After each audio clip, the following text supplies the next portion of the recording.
All right, guys. Um, Welcome back.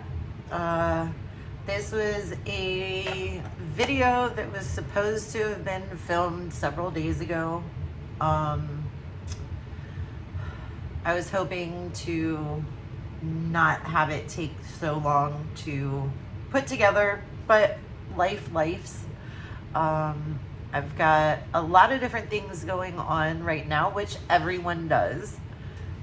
Um, so I will be narrowing down a schedule and, recording schedule and posting schedule and all of those things. I will be figuring those out as time moves on, but I ask that you guys give me some grace and understanding as I navigate real life, online life, and just all of the things together.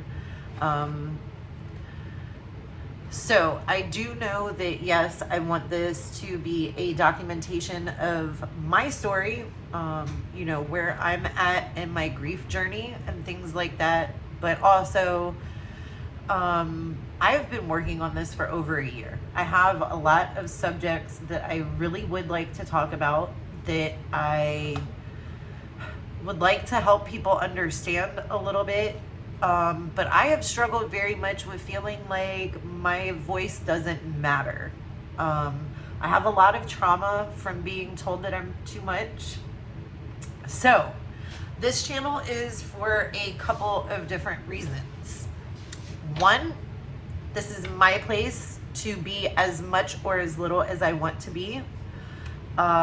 This is also a place for people to see that grief sucks at times, but also that there's ways to live with grief, that there's other people who are in the suck as well. I would like for a couple things to be like something that we hear on a regular basis here, right? So first off, when I talk about the suck, I mean the sadness, the hopelessness, the despair that comes along with grief at different points in time. Literally the parts of grief that suck, which are a lot of parts of grief. I aspire to have a friendship with grief. And I look at it as, if I have a friendship with someone in real life, I'm going to have ups and downs, right? I'm going to have some good memories. I'm going to have some sucky times, right? That's how my relationship with grief works. I have times that I really enjoy my grief. I really do enjoy the grief that I have. It is the only thing that I have left from my relationship with my parents. It's the only thing I have left of my relationship with several friends that I've lost. So I really do love, honor, respect, and have a relationship with my grief. But it also feels like it sucks the joy out of everything at times. It feels like it is a suck that is all consuming at times. And I just want people to know they're not alone. I want you to know that there is a place that you're not going to be told, they're in a better place now. I don't want this to be a place of they're in a better place now. That, well, just enjoy the memories that you have. I don't want it to be a place of, it gets easier with time. Time heals all wounds. I don't like those. This is not that place. If you want that, I can give you tons of information on other places that deal with grief in those ways. If you are wanting your grief to directly go back to a Christian God, a Christian deity, that is not this place. I, right now in my walk, in my journey, I first off have found out that if I want to consider myself a Christian, I am a Gnostic Christian. I do not believe in the Christianity that is purported to be Christianity across the world these days. That's not what I believe at all. I do, however, believe in like Christ consciousness. I believe in Gnosticism. That's pretty well aligned with a lot of those. But I also just believe in people finding what feels right for them, right? Right now, I am very much connecting to the Greek deities. Did not expect that. Honestly, I expected it more to be like the Norse Celtic gods, just because of my family's lineage and everything. But I absolutely am enjoying getting to know and I guess kind of working with some of the Greek deities. I'm just really enjoying the journey right now. And there have been different parts of my spiritual journey that those deities that I have learned about have been the entities that have sat with me in the dark, that have, held my hand down the path of sadness. So I don't want this to be a place where anybody feels unwelcome. However, this is not a place for people that are going to be preaching the gospel to people who have lost loved ones. That's not what this place is. If you are, I've said this before, but I will repeat it one more time. If you are looking for a therapist, a counselor, or a doctor, I am none of those things. I am someone who is experienced both because of life, experienced a lot of loss and had loss and death very close to me. But also because of choices that I have made and roads, both good and bad, that I have gone down. I have lost a lot in my life. Some of it was unnecessary. Some of it was absolutely unnecessary. My videos are not going to be polished. I'm going to keep messing with my hair and my face and all of those things. So if you want something that's polished and everything, if you want something that is that, Anderson Cooper has a fantastic podcast about grief. And maybe that's the place for you. Maybe that's the community that you need to be in. But if you want to have someone who is just a regular person filming in their kitchen, talking about the ups and downs of grief and how their friendship with grief works, then this is the place for you. And I really hope you stay and I hope you enjoy. So after that really long intro, by the way, I also expect for these episodes, I don't know what else to call them other than episodes. I expect these to last somewhere between like 20 minutes to an hour. I don't feel like I need to censor myself. I don't feel like I need to watch how long I'm rambling. We're just gonna talk sometimes. I do plan on doing lives that I can just kind of ramble a little bit more, but this episode was supposed to be about Father's Day and like explaining some of who my dad was and everything like that. That's not what I'm going to talk about this episode. I am actually going to make a couple of different episodes talking about my family and my upbringing. It may be just one long episode. I haven't quite figured it out yet, but I am going to give a lot of just really basic background information. But for right now, the only thing that I guess really you need to know going into this episode is that I am the baby of 5. I'm the late in life baby. My three oldest siblings all were adults by the time I was 6. My youngest sibling next to me is 8 years older than me. So I don't have any siblings anywhere close to my age. My sister was always more of a mom than a sister. My mom and I always had a really more of a friendship than a mom and daughter relationship, which was really good in some ways, but it was really, really bad in a lot of ways. Again, we'll talk about all of these things in future episodes, but I don't have my siblings to go and talk to and, converse about grief and I just don't.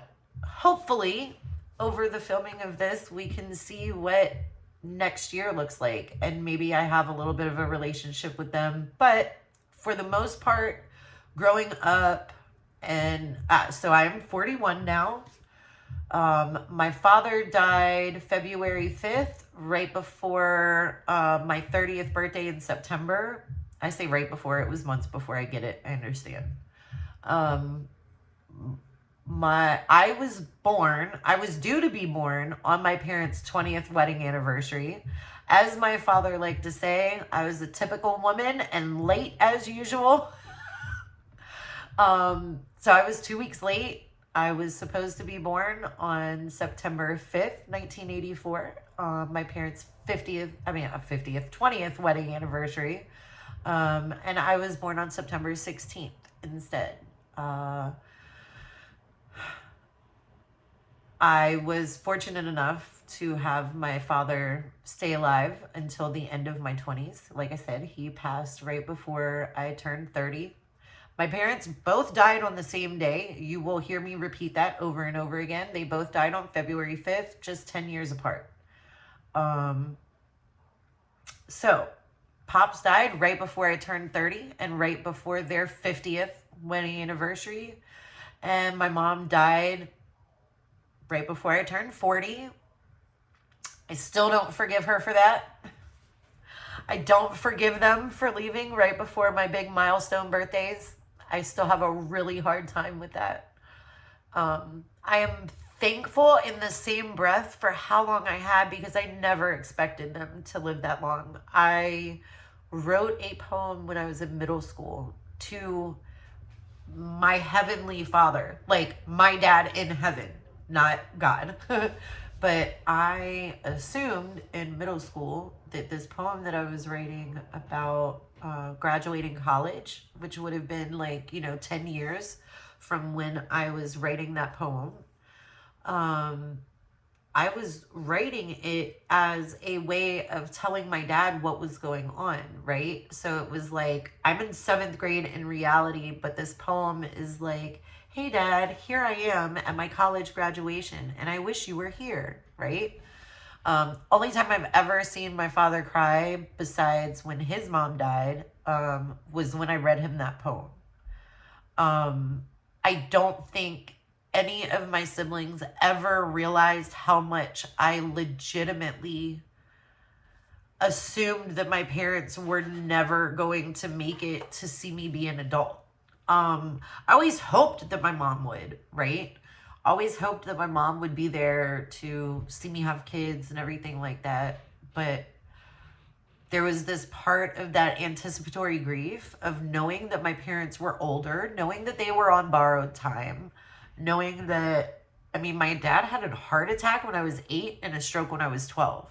So literally elementary school, I had the same kind of conversations with people whose parents were diagnosed with cancer. Is my daddy going to come out of the hospital this time? Is daddy going to live to see the end of the school year? Is he going to live to see my next birthday?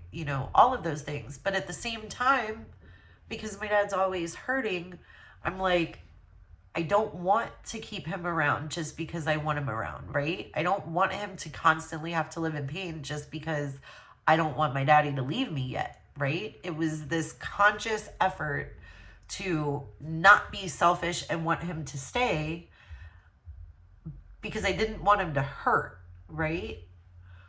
But I also didn't want my daddy to leave. So that is part of what this channel is talking about those conundrums, those double-edged swords. I absolutely want to have a friendship with grief where I respect all aspects of it, and I hope that this channel shows that. So this Father's Day was the 12th Father's Day without my dad. I figured I was prepared. Like, I talk about grief all the time. I love my grief, right? I'm not scared to sit in the dark or anything like that, right? I still wasn't ready. I still was knocked on my ass. I was able to enjoy seeing all of my family and my friends enjoy their fathers for Father's Day. But what happened was it triggered things that I didn't think it would, right? Like, I am prepared for the tears when I think about my dad, okay? I'm like, no big deal. What people don't talk about is how the fact that I don't get to make any more memories with my daddy then made me stress out over my parenting or lack of parenting in some ways. Lack of ability that I have to do things with my kids and for my kids, and like, it was this thing of, here, the tears are about to come. Let's get prepared, guys. I did not prepare for the feeling of, it's been 12 years. What the fuck do you have to show for yourself? Do you think your dad would really be proud of where you are now? I fight a lot with a inner voice that's really negative, and we're gonna talk about that more. Again, this is just the beginning. But I battle with a negative self narrative, right? So when I'm sitting here thinking about the fact that I don't get to make memories with my dad, it triggers the fact of like, well, what memories are you making with your kids, right? Are your kids happy to be making memories with you, Elizabeth? Are you making the kind of memories that you wanted to make with them? So it triggers a different sort of grief, right? And it triggers the grief of that I'm not the parent I thought I would be. I'm not the parent that I hoped my dad would be watching me be. And everything crashes, right? Everything feels like it crashes in on itself, okay? If you are, I like to use the term the suck, right? If you are sitting in the suck, it is all consuming. That's one of the reasons why I like to refer to it as the suck, is because it literally sucks everything out of you, right? It sucks all hope, all joy, all plans for the future, all acknowledgement of past good that you've done. Like, all of those things just go out of the window. It's just sucked out of you. And all that you feel is this despair for what life was when they were still here. Was my life great when my dad was here? No. Did I have all of the things that I've worked so hard for now? No. Like, literally nothing in my life was all that great when my dad was still here, like the last couple years of his life, right? But it doesn't change the fact that it feels like if he was still here, everything would be so much better, right? It feels like if my mom was still here, I'd be able to make it through a little bit better, right? Even though me and my mom had such a tumultuous relationship, like if she was still here, it might be okay still. And that I don't think I fully expected. I don't think I fully realized how much it was going to trigger the negative self-talk and the idolization of what was. So, I don't want to keep on just rambling too terribly much. I miss my dad. I miss my dad a lot on Father's Day. I hope that if you are understanding at all anything that I've said in this video, that you are willing to come back and talk some more about some of these things with me in the future. If you have stuck around for this whole video, I hope that you feel less alone in the suck. And I hope that you know that your relationship with grief is going to be ever changing, but always the same. It's never going to go anywhere. You're never going to not miss them. You're never going to just be okay with them not being here. But you will have good moments.